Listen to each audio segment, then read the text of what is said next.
Bonjour et bienvenue sur ce plateau de formation plasturgie où après avoir fait connaissance avec les matières plastiques, la transformation des matières thermoplastiques, eh bien aujourd'hui ce module est consacré à la transformation des matières thermodurcissables sous toutes leurs formes.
Toutes les applications que vous venez de découvrir sont fabriquées dans des ateliers de plasturgie.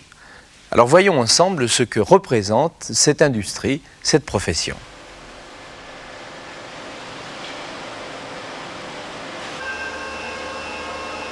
L'industrie de la transformation des matières plastiques, la plasturgie, représente près de 4400 établissements, plus de 140 000 salariés, un chiffre d'affaires de plus de 100 milliards de francs et plus de 3600 milliers de tonnes de matières transformées par an.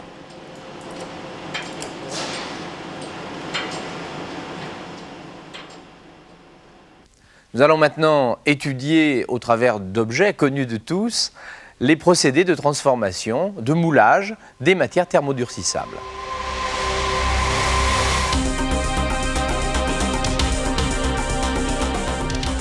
Comme je vous l'ai dit dans le module Connaissance des matières plastiques, les polymères thermodurcissables se présentent sous différentes formes commerciales. Regardez. Les plasturgistes transforment de la poudre ou des pastilles, de la résine, de la pâte appelée compound ou encore des plaques de pré-imprégnées. Toutes les matières thermodurcissables sont associées à des charges ou des renforts tels que la farine de bois, les fibres de verre, de carbone ou Kevlar sous forme de mèches, de mat ou de tissu. Comme dans le cas des matières thermoplastiques, pour les thermodurcissables, les savoir-faire, les métiers et d'une façon générale, les techniques de transformation sont nombreuses. Vous entendrez parler de moulage par compression ou compression-transfert, d'injection, de moulage au contact ou par projection simultanée,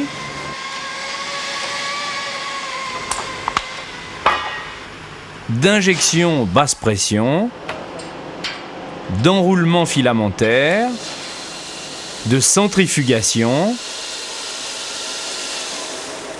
de pultrusion, de coulée de mousse ou d'injection de mousse.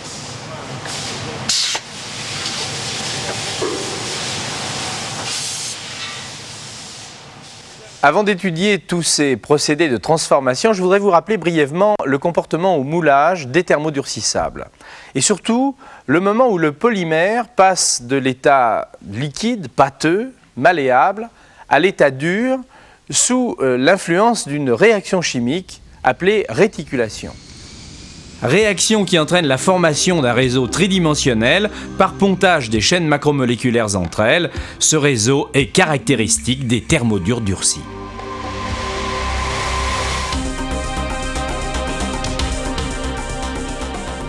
Le moulage par compression est utilisé pour la fabrication de différents types de pièces dont nous vous avons fait une petite sélection, comme par exemple ce gobelet ou cette assiette en mélamine, ces pièces électriques ou ce coffret électrique qui eux sont en composite polyester fibre de verre, ou encore cet abattant de WC qui est en phénol-formol chargé farine de bois. Intéressons-nous au moulage de ces assiettes en mélamine formol.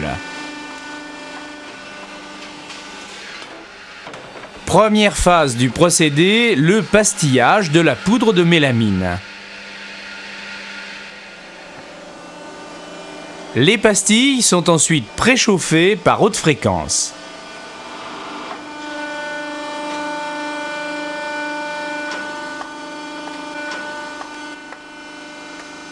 Après préchauffage, elles sont introduites dans des moules régulés à la température de 180 degrés.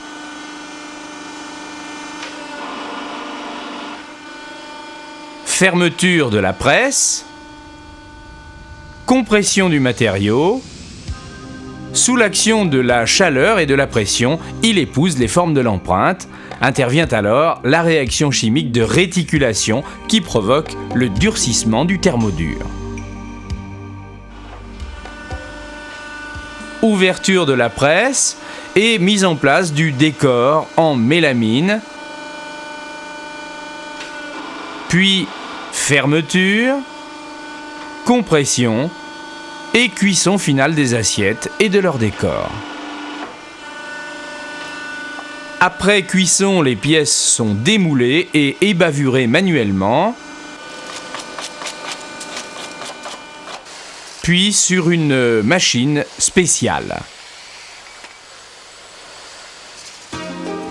Ces abattants de WC en phénol-formol, chargés de 60% de farine de bois, sont également moulés par compression.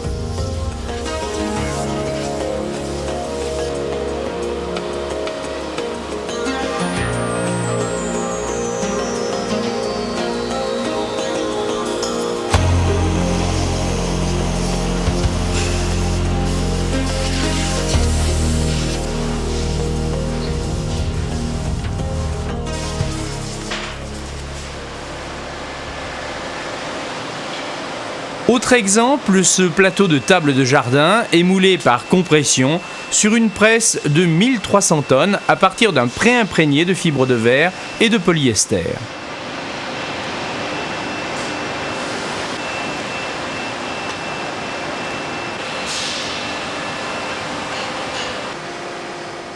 Le stratifié est cuit dans le moule à la température de 160 degrés.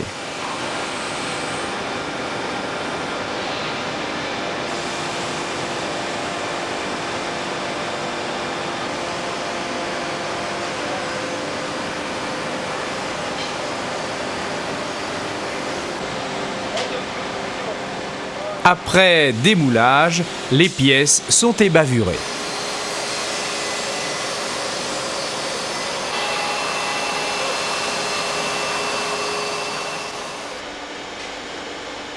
Dernier exemple, le moulage par compression d'une pièce électrique en compound de polyester fibre de verre.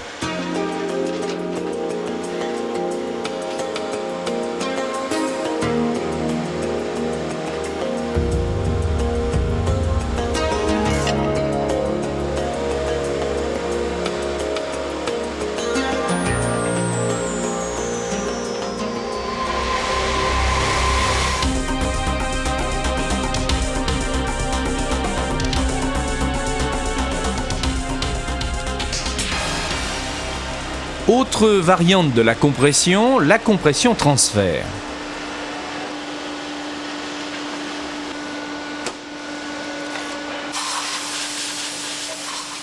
Dans ce cas, les pastilles préchauffées sont placées dans le cylindre de transfert du moule.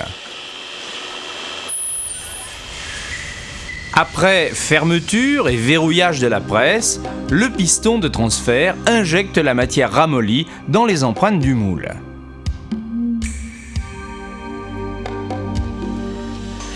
Après cuisson, éjection des pièces.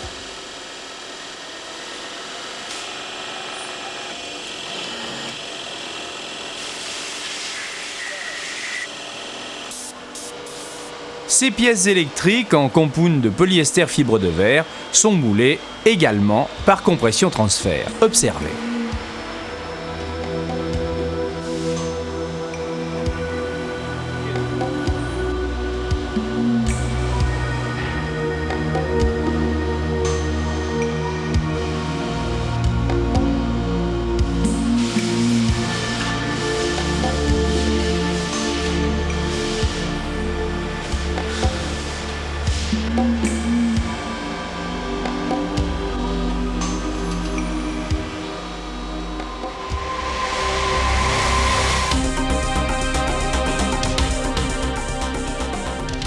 Pour augmenter les cadences de fabrication ou pour mouler des pièces aux formes complexes, eh bien, les spécialistes ont adapté le procédé d'injection aux matières thermodurcissables.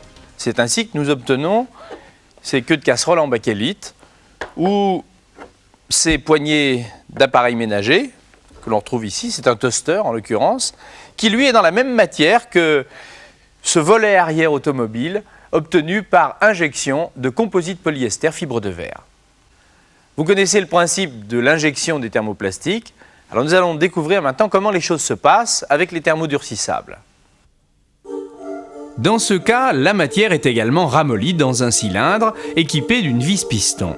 Mais les températures de ramollissement sont très basses, de 50 à 80 degrés. Après fermeture et verrouillage du moule, la vis piston injecte la pâte dans l'empreinte du moule chaud. Sous l'action de la chaleur, durcissement du thermodur sous l'effet d'une réaction chimique. Après cuisson, démoulage de la pièce.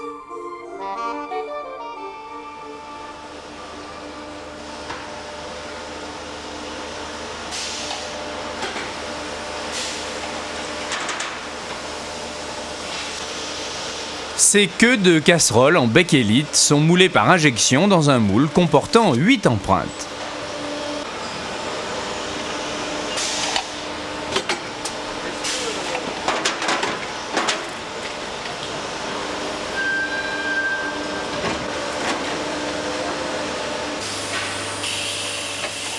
Ces poignées d'appareils ménagers sont injectées à partir d'un compound, c'est-à-dire d'un mélange de fibres de verre et de polyester.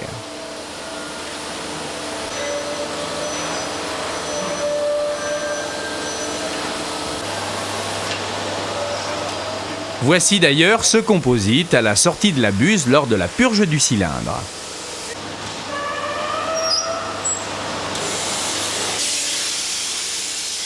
Après cuisson, les pièces démoulées par un manipulateur sont ébavurées.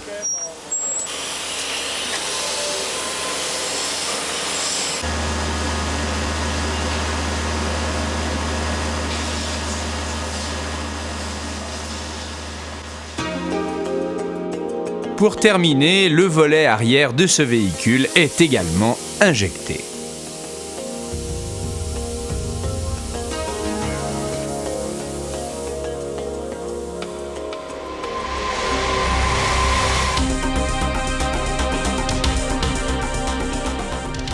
Depuis le début de ce module, je vous parle de composites thermodurcissables. Eh bien, nous allons étudier maintenant des composites toujours thermodurcissables, mais du type stratifié. Vous allez comprendre.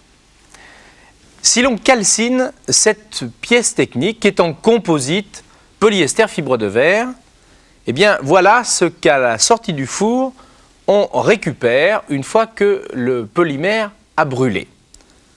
On retrouve un amalgame de fibres longues. Prenons maintenant l'exemple de ce tube. Si on le place dans un four, à la température de 800 degrés, le polymère brûle. Et on récupère, après calcination, les différentes couches de renfort, de tissu, de mat de verre. Ce sont ces strates qui confèrent à ce tube sa très haute résistance mécanique. On parle alors de stratifié. Les techniques de moulage des stratifiés sont nombreuses. Quelques exemples. Cette planche de ski moulée par compression ou ce cadre de vélo obtenu par injection basse pression. La coque de ce bateau est fabriquée par moulage au contact. Ces cuves d'assainissement sont moulées par projection simultanée de fibres et de résine. Les cuves de ces fosses septiques sont obtenues par centrifugation. Autre exemple, cette plaque ondulée obtenue par stratification en continu, ou ces canalisations, ou même ce réservoir obtenu par enroulement filamentaire. Eh bien, découvrons maintenant tous ces procédés en images.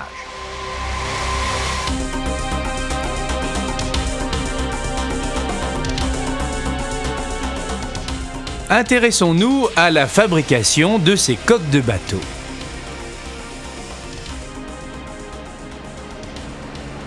Première phase du process, la préparation du moule par l'application d'un agent démoulant et d'un gel coat, résine pigmentée qui va donner l'aspect final à la pièce.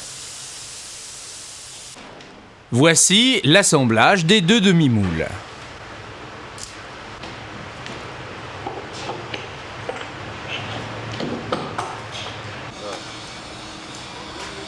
Après préparation de la résine et des renforts de verre, intervient le moulage au contact, c'est-à-dire la stratification par application de couches successives de renforts sur le moule et imprégnation de résine.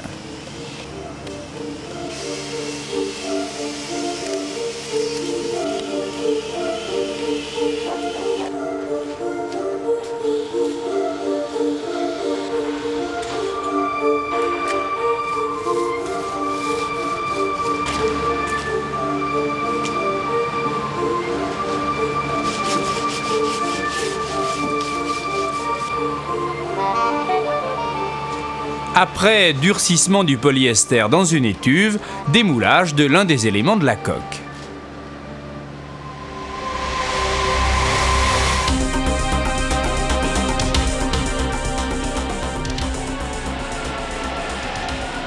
Première étape, l'application d'un agent démoulant sur le moule. Suivi de la projection d'un gel coat.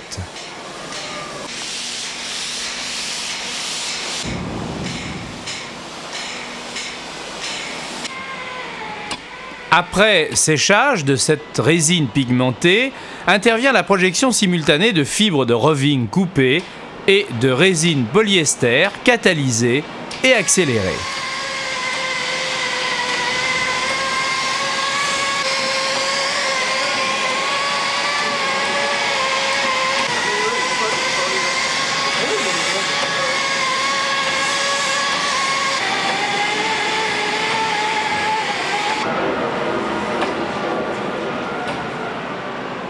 Après projection, les opérateurs assurent l'imprégnation parfaite des fibres de verre au moyen de rouleaux ébuleurs.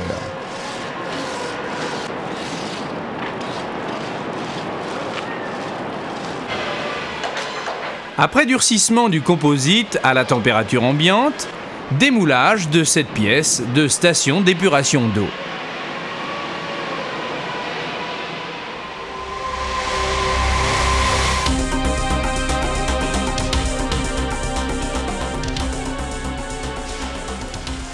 Ce tube de cadre de vélo en composite haute performance, fibre de carbone, résine époxyde est moulé par injection basse pression.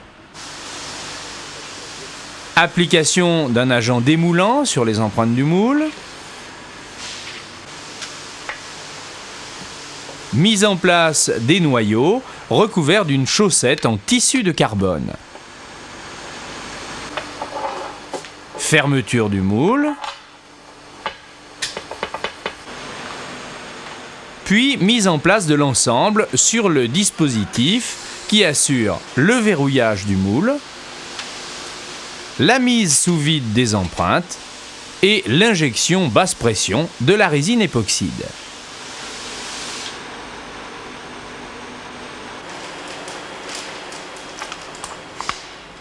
Après durcissement de la résine au contact du moule régulé à la température de 90 degrés, démoulage des tubes.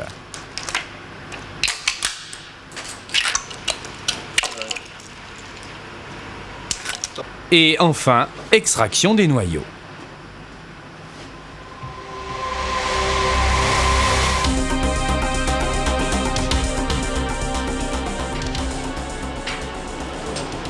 Ce procédé est adapté à la fabrication de tubes ou de canalisations. Observez.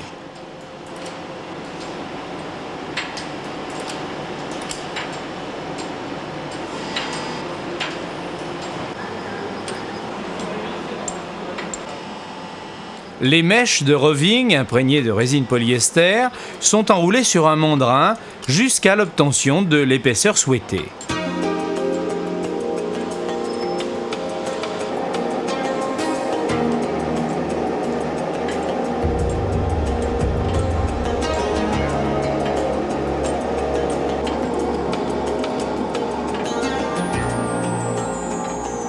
Après polymérisation dans une étuve, la pièce est démoulée.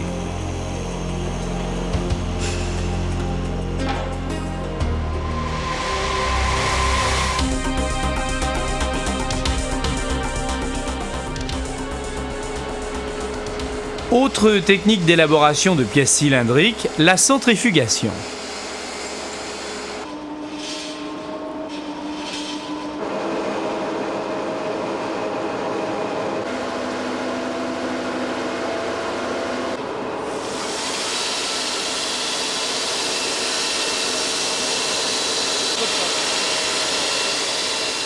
Dans ce cas, l'imprégnation des fibres de verre par la résine est provoquée par la force centrifuge qui résulte de la haute vitesse de rotation du moule, 450 à 900 tours minute, selon le diamètre de la pièce.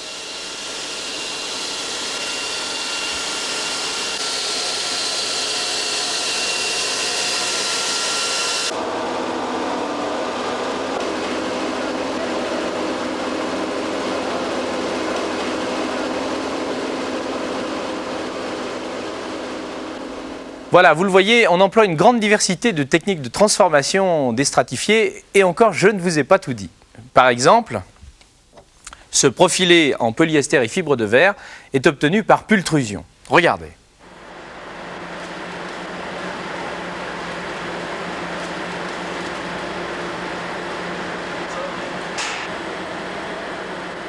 Ce jonc est pultrudé à partir de ces mèches de roving imprégnées de résine polyester.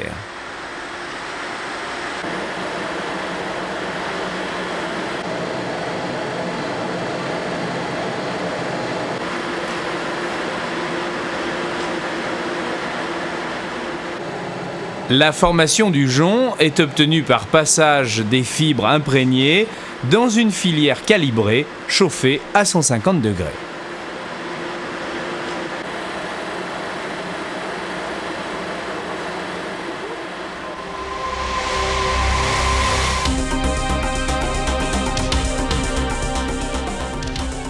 Bien, pour terminer ce tour d'horizon des procédés de moulage, nous allons maintenant nous intéresser à quelques applications de mousse thermodurcissable.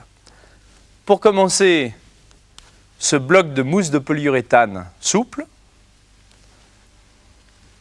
ou bien cette poutre imitation bois en mousse rigide, ou encore ce volant qui lui est en mousse structurelle. Et enfin, cette planche de bord automobile, dont nous allons découvrir grâce à cette coupe qu'elle est garnie intérieurement de mousse de polyuréthane souple.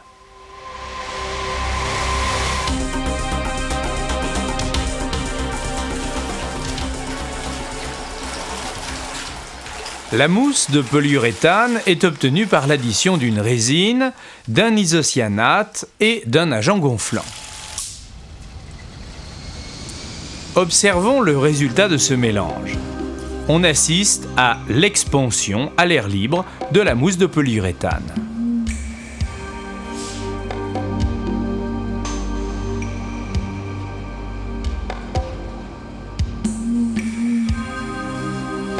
Ces poutres imitation bois sont obtenues par coulée du mélange polyester isocyanate dans des moules.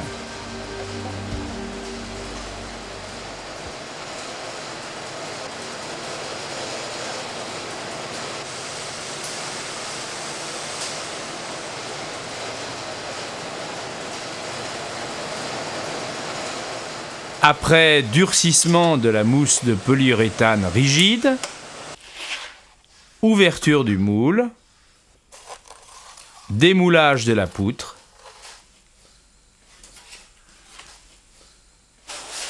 et application d'un vernis de surface. Autre application beaucoup plus technique, le garnissage intérieur de cette planche de bord par une mousse de polyuréthane sur ce carrousel.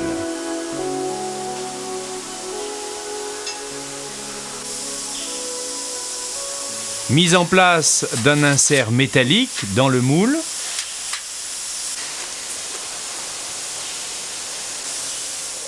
Positionnement de la peau en PVC dans le moule inférieur.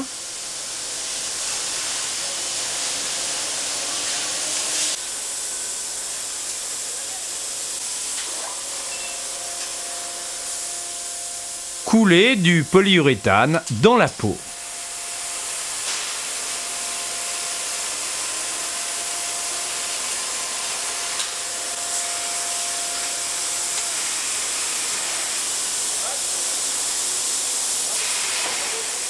Après expansion et durcissement de la mousse, ouverture du moule, extraction et contrôle de la planche de bord.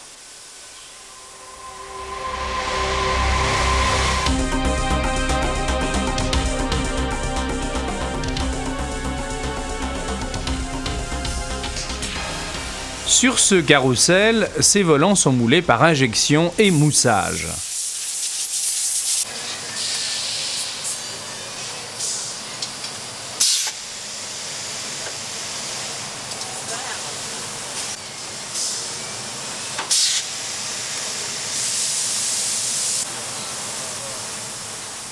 Après préparation du moule, mise en place de l'insert métallique.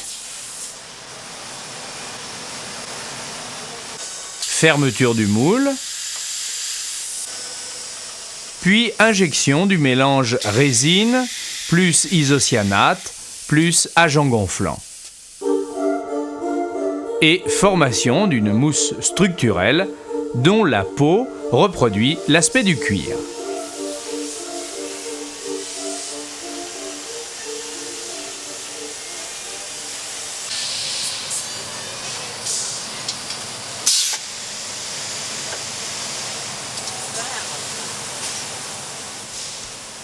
Voilà, il est vrai que ce module de formation est un peu dense, mais cela est dû à la diversité et à la richesse des savoir-faire et des métiers de cet univers de la plasturgie.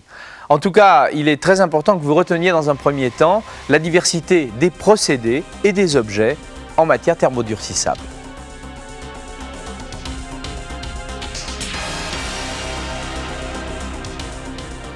Voilà, j'espère que ce film vous aura intéressé. En tout cas, vous allez maintenant revoir avec votre formateur au moyen de diapositives tous les procédés de transformation des matières thermodurcissables. Et quant à moi, je vous donne rendez-vous sur ce plateau pour un prochain numéro de Formation Plasturgie. Au revoir.